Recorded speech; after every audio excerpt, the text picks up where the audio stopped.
सवाल उठा दिए। ये बड़ी खबर इस वक्त की, खबर इस वक्त आपको बता रहे हैं। स्वामी प्रसाद मौर्य ने एक बार फिर से विवादित बयान दिया और साधु संतों के कपड़ों पर सवाल उठाए। साधु संतों को आतंकवादी स्वामी प्रसाद मौर्य अपने इस बयान में कहते नजर आए। उन्होंने कहा कि संत गेरुआ कपड़े में आतंकवादी हैं। स्वामी प्रसाद मौर्य ने एक बार फिर से विवादित बयान देते हुए गेरुए वस्त्रों पर सवाल उठाया। आपको बता दें कि हाल ही में स्वामी प्रसाद मौर्य की तरफ से इससे पहले रामचरितमानस को लेकर सवाल उठाए गए थे, जिसके बाद लगातार उनके साधु संतों की तरफ से उनसे सवाल पूछे थे।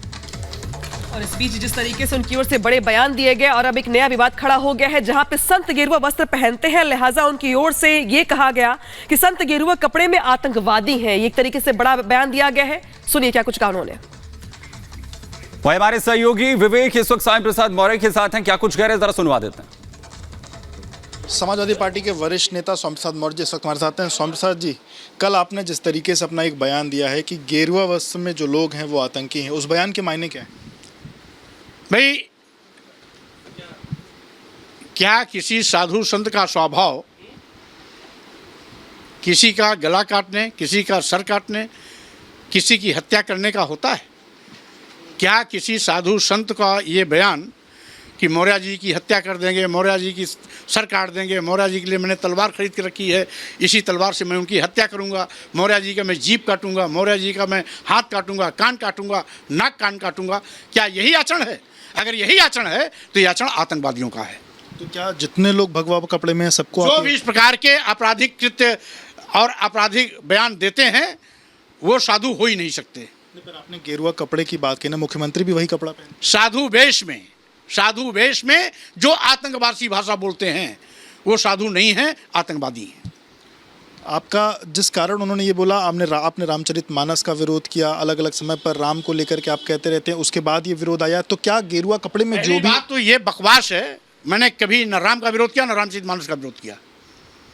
धर्म की आड़ में अनुसूचित जात, अनुसूचित जनजात, पिछड़े वर्गों को जात सूचक शब्दों का प्रयोग करके नीच कहना, अधम कहना, ये धर्म नहीं है। और इस बात पर मैंने स्टैंड लिया और इस बात का मैंने प्रतिकार किया कि ऐसे अभद्र भाषा का उपयोग हटाया जानी चाहिए। धर्म की आड़ में इस देश के शूद्रों, महिलाओं को मारने, पीटने, प्रताड़ित करने का हक किसी को नहीं मिल सकता है।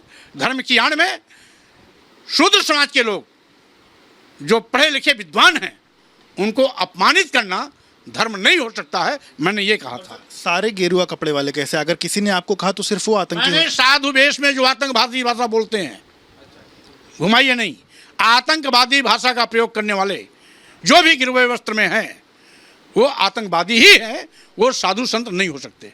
जिस तरीके से बाबा बागेश्वर अलग अलग जगहों पर जा रहे हैं, हिंदू राष्ट्र बनाने की बात कर रहे हैं, उसको आप कैसे देखते? ये पागलपन का बयान है। हमारा संविधान पंथ निरपेक्ष है, लोकतंत्रात्मक है, समाजवादी सोच पर आधारित है। भारतीय संविधान धर्म विशेष की वकालत नहीं करता। हमारे देश में हिंदू, मुस्लिम, सिख, ईसाई सब हैं, आपस में भाई भाई की बात पर चलता है। सांप्रदायिक सौहार्द हमारा संस्कृति है। इसलिए जो हिंदू राष्ट्र की मांग करते हैं वो इस देश के दुश्मन हैं, भारतीय संविधान के दुश्मन हैं। हिंदू राष्ट्र की बात कर देश को बंटवारे की ओर ले जा रहे हैं।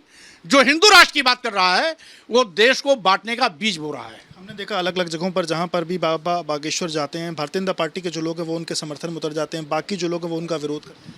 बाबा बागेश्वर के रैलियों में, सभाओं में, प्रवचन की कथाओं में जो भी जाते हैं वो सब भारतीय जनता पार्टी के पूरे देश के कार्यकर्ता जुट करके हुजूम बनाते हैं और साथ ही साथ बाबा बागेश्वर को आगे करके वो हिंदू राष्ट्र की राजनीति कर रहे हैं।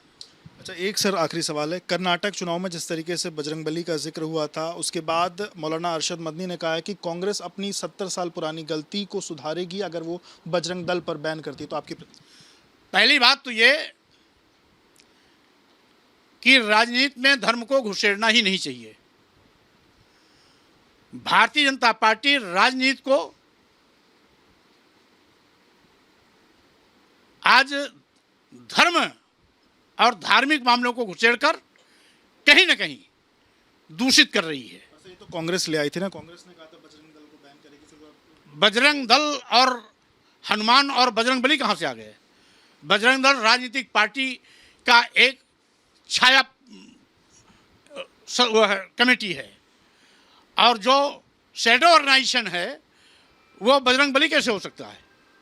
और रही बात, यही भारतीय जनता पार्टी के लोग मंदिरों में जाएंगे तो कहेंगे बजरंग बली भगवान है, और सत्ता में बैठने के बाद ये हनुमान जी को भी आदिवासी होने का प्रमाण पत्र दे दिए। और जिस दिन से इन्होंने हनुमान जी को आदिवासी होने का प्रमाण पत्र दिया, उसी दिन से